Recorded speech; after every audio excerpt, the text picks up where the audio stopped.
Thank you very much. Thank you. God bless you.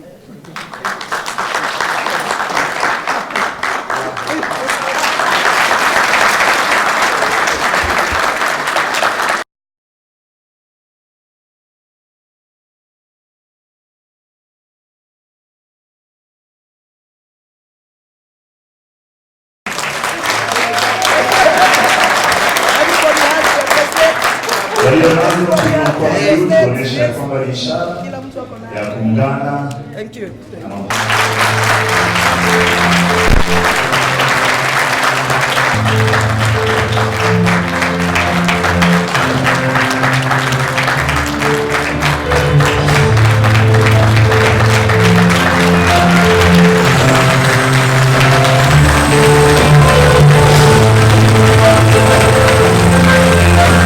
Commitment by the cultural leaders from the 22 counties with the high prevalence of female genital mutilation of West Pokot, Baringo, Elgeyo Marakwet, Wajir, Isiolo, Mandera, Marsabit, Garissa, Narok, Kajiado, Samburu, Meru, Taita Taveta, Tana River, Laikipia, Migori, Embu, Tharaka-Nithi, Kisii, Nyamira, Bomet, Bungoma, Mount Elgon.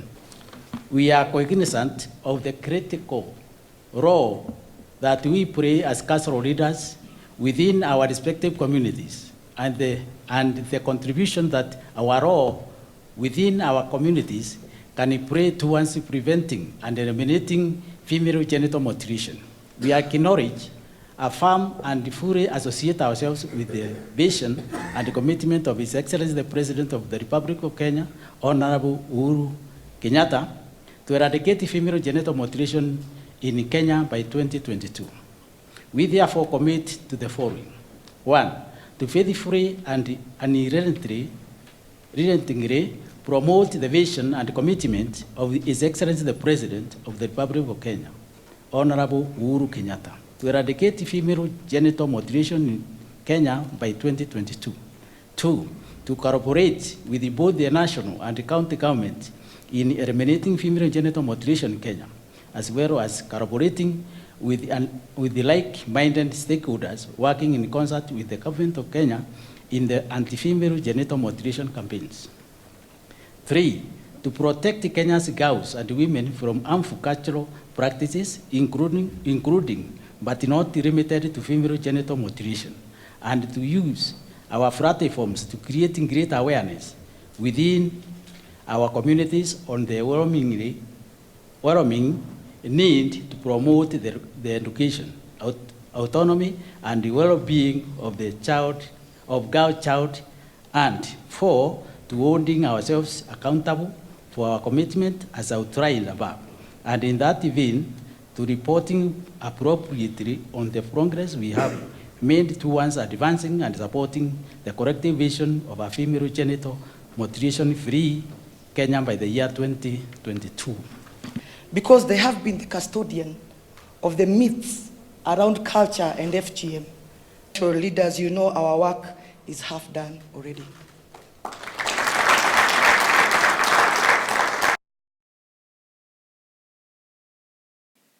Commitment by the religious leaders from the 22 counties with a high prevalence of female genital mutilation of West Pokot, Baringo, Elgeyo Marakwet, Wajir, Isiolo, Mandera, Marsabit, Garissa, Narok, Kajiado, Samburu, Meru, Taita Taveta, Tana River, Laikipia, Migori, especially Kuria, Embu, Tharaka-Nithi, Kisii, Nyamira, Bomet, Bungoma, Mount Elgon.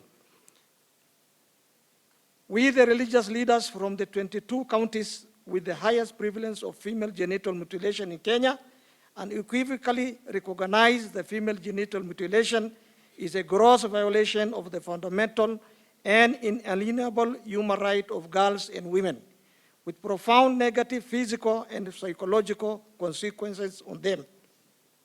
We emphasize and underscore that female genital mutilation has no religious underpinning or justification, and therefore should be abandoned. We highlight the golden thread that ties our religions, which is the prohibition against mutilation of human body. We appreciate the government of Kenya's effort to end female genital mutilation through creating and implementing progressive policies and legislative framework and programs toward this eradication. We are cognizant of the critical role that we play as religious leaders within our respective communities and the contribution that our role within our communities can play toward preventing and eliminating female genital mutilation. We acknowledge, affirm, and fully associate ourselves with the vision and commitment of His Excellency the President of the Republic of Kenya, Honorable Uhuru Kenyatta, to eradicate female genital mutilation by 2022. We therefore commit to the following.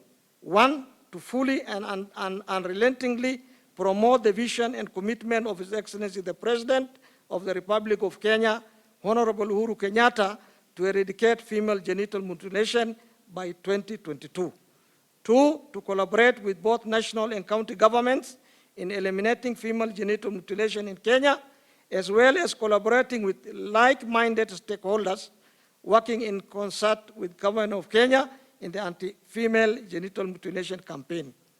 3, to protecting Kenya's girls and women from harmful cultural practices, including but not limited to female genital mutilation, and to using our platforms to create greater awareness with our communities on the overwhelming need to promote education, autonomy, and well-being of the girl child. 4, to holding ourselves accountable for our commitment as outlined above, and in that vein, to reporting appropriately on the progress we have made towards advancing and supporting the collective vision on a female genital mutilation free Kenya by 2022.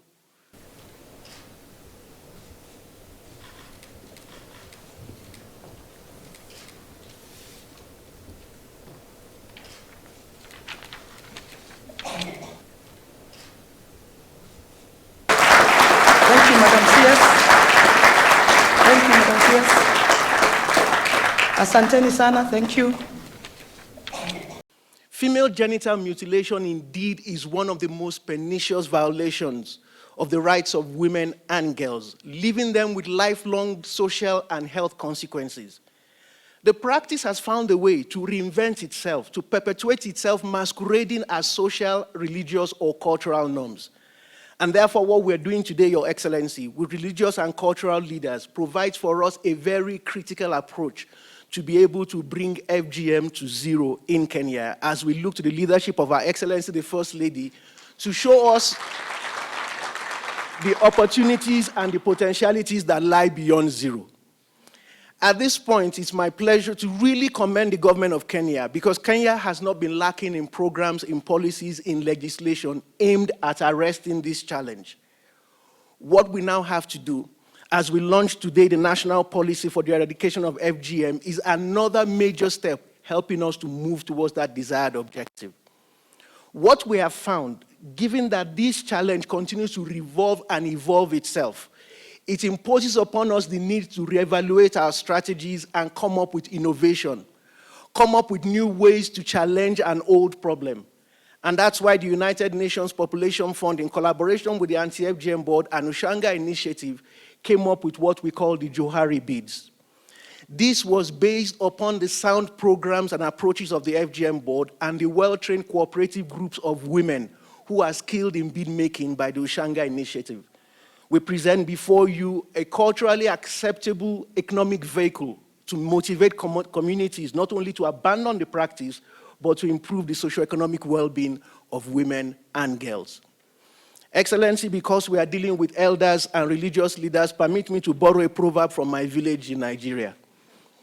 It is said that when the head of a hunting party tires, the entire team tires. But conversely, when the head of a hunting party is energized, everybody is energized. Excellency, Mr. President, you have energized us.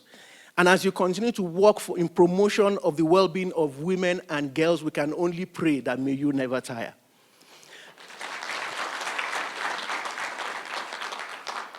In the next few days, the global community is going to converge in Nairobi for the 25th anniversary of the International Conference on Population and Development, which was first held in Cairo 25 years ago. The aim of this convergence, which is being graciously again co-hosted by the government of Kenya, is to accelerate the promise of Cairo, which included that promise that member states and all stakeholders will do their utmost best to put an end to harmful practices, including FGM and child marriage. On behalf of the United Nations Population Fund and the United Nations system here in Kenya, Excellency, we once again reaffirm our commitment to supporting your vision to be the generation that will celebrate the end of FGM in Kenya. Asanteni sana. Female genital mutilation is a retrogressive practice whose continued existence in our country, in actual fact, assaults our individual as well as our national conscience, as well as being inimical to our shared fundamental values as enshrined in the very own constitution that we as Kenyans passed.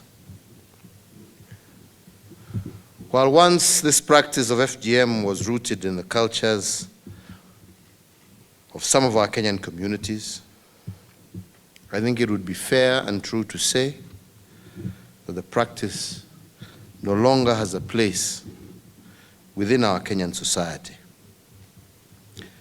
This is actually nothing less than an abhorrent assault on the individuality, autonomy, but more importantly, the future well-being of girls and women.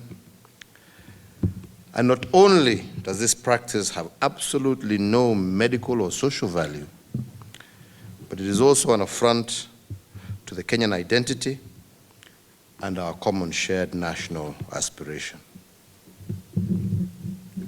Sadly, we must note that an estimated almost 9.3 million girls and women in Kenya have undergone FGM.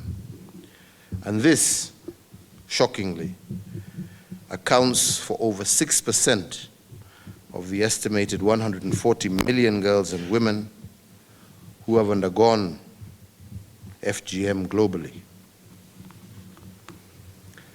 Earlier this year, I committed myself and I committed my administration to doing everything possible to ending FGM in Kenya by the year 2022. In order to achieve this goal, we must initiate community-based programs that are culturally sensitive and encourage change in social norms. And we have identified social, cultural, and religious fraternity elders as being the key in achieving community buy-in and delivering on change in social norms. I am pleased to note that your commitment today to doing all you can to eradicate FGM as the social, cultural, religious fraternity elders within especially the 22 most affected counties in our country, where the vice of FGM is actively practiced. Based on the commitments that you have made before all of us this morning and before the country, I am confident that we are on the right track and that we will achieve zero FGM in Kenya by the year 2022.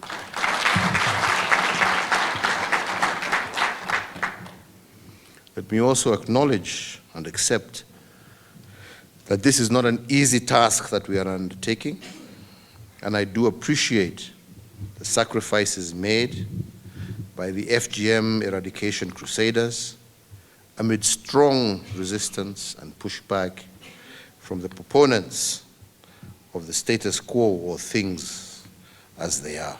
Kutoka leo, mjue ya kwamba maofisa wote wa serikali, wote, maofisa wa wizara hii ya agenda, maofisa wote wa wizara ya elimu, maofisa wote wa wizara ya afya, maofisa wote haswa wa idara ya administration, hawa wako pamoja nanyi.